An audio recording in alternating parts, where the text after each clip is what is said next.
اور پھر سب سے زیادہ خوش اللہ تبارک و تعالیٰ بندے کی توبہ کے اوپر ہوتا ہے. وہ حدیث ہے مسلم کتاب التوبہ کی میں نے پڑھی جو حضرت ابو ہریرہ سے مروی. اس سے پتہ چلا کہ توبہ یہ بہت بڑی بات ہے.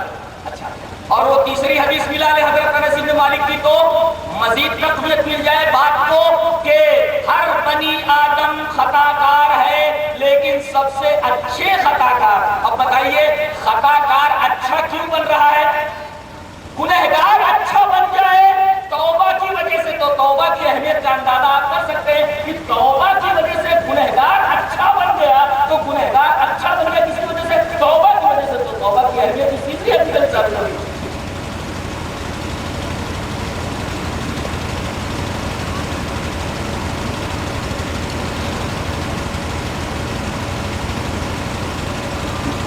اور یہ بات سمجھ لے کہ آدمی کتنا ہی گناہ کیوں نہ کر لے، خاص طور سے یہ بات، کتنا ہی گناہ کیوں نہ کر لے، زمین بھر کر، لیکن اگر مرنے سے پہلے توبہ کر کے گیا تو سارے گناہ معاف کر دیے. لیکن توبہ کی توفیق ہونی چاہیے. یہی تو توفیق ہوتی نہیں جلدی. بتائیے ایک آدمی کا قتل کرنا کتنا بڑا گناہ ہے؟ اللہ نے فرمایا کہ من قتل نفسا بغیر نفس فکأنما قتل الناس جميعا. جس آدمی نے بلا وجہ کسی انسان کو، ایک انسان کو قتل کر دیا، اس نے پوری انسانیت کا قتل کر دیا. کتنا بڑا گناہ ہے ایک آدمی کا قتل کرنا. اب آؤ دیکھو ایک آدمی 99 قتل کر کے آتا ہے. دلیل اس طرح. وعن ابي سعيد الخدري رضي الله تعالى عنه ان نبي الله قال كان في من كان قبلكم رجل قتل 99 نفسا فسأل عن عالم اهل الارض فدل على راهب فاتاه فقال انه قتل 99 نفسا فهل له من توبه؟ فقال لا، فقتله فكمل به 100 ثم سأل عن عالم اهل الارض فدل على رجل عالم فقال انه قتل 100 نفس فهل له من توبه؟ فقال نعم. ومن يحول بينه وبين التوبه؟ انطلق الى ارض كذا وكذا فان بها اناسا يعبدون الله فاعبد الله معهم ولا ترجع الى ارضك فانها ارض سوء. فانطلق حتى اذا نصف الطريق اتاه الموت فاقتسمت فيه ملائكه الرحمه وملائكه العذاب. فقالت ملائكه الرحمه جاء تائبا مقبلا بقلبه الى الله، وقالت ملائكه العذاب انه لم يعمل خيرا قط. فاتاهم ملك في سوره آدمي فجعلوا بينهم فقال قيسوا ما بين الارضين فالى ايتهما كان ادنى فهو له. فقاسوا فوجدوه ادنى الى الارض التي اراد فقبضته ملائكه الرحمه. قال قتادة فقال الحسن ذكر لنا ان لما اتاه الموت نهى بصدره. رواه مسلم في کتاب التوبہ. حضرت امام نے مسلم اس حدیث پاک کو ایسے کتاب التوبہ ملا ہے. پورے صفحے کے اوپر یہ حدیث موجود ہے. پورے صفحے کی حدیث میں نے پوری کی پوری پڑھ کر آپ کو سنا دی. حدیث میں کیا بیان کیا گیا ہے مسلم کتاب التوبہ کی وہ مفہوم میں بیان کرنا چاہتا ہوں.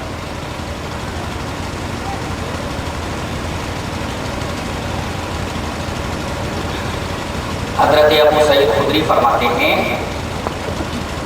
ان نبی اللہ قال کہ اللہ کے نبی نے فرمایا کان فی من کان قبلکم، پچھلے زمانے میں تم سے پہلے، رجل ایک آدمی کا، رجل اسمین ایک آدمی کا، قتل 99 نفسا، he had killed 99 persons. اس نے 99 آدمیوں کو قتل کر دیا تھا. اچانک اس نے کہا کہ مجھے دنیا کا سب سے بڑا عالم بتاؤ. کیا پوچھا تھا اس نے؟ دنیا کا